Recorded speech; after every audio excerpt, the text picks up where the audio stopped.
તુલસી charitable trust Dhoraji દ્વારા બાળકોને વિનામૂલ્યે પતંગ, બ્યુગલ તેમજ ગૌશાળાને આર્થિક સહયોગ રૂપે ચેક આપેલ. મકર સંક્રાંતિ તહેવાર નિમિત્તે તુલસી ચેરિટેબલ ટ્રસ્ટ ધોરાજી દ્વારા તારીખ 12/1/2025ના રોજ બાળકોને પતંગ તથા બ્યુગલનું વિનામૂલ્યે વિતરણ કરવામાં આવેલ.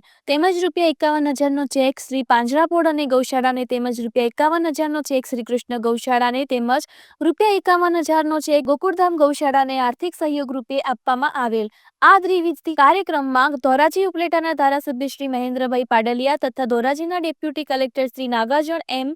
તરખાલા સાહેબ તેમજ ડેપ્યુટી મામલતદાર શ્રી ગોંડલિયા સાહેબ તેમજ નાનકશાની જગ્યાના મહંત શ્રી ભીખુબાપુ તેમજ પરબની જગ્યાના મહંત શ્રી વિજયબાપુ, કેશુભાઈ ઠુમ્મર, બાબુભાઈ ત્રાડા, વલ્લભભાઈ બાલધા, મનસુખભાઈ કાછડિયા, પરસોત્તમભાઈ વાગડિયાના વરદ હસ્તે પતંગ, બ્યુગલ તેમજ ચેક આપવામાં આવેલ. રિપોર્ટર ફિરોઝ જુનેજા, ધોરાજી.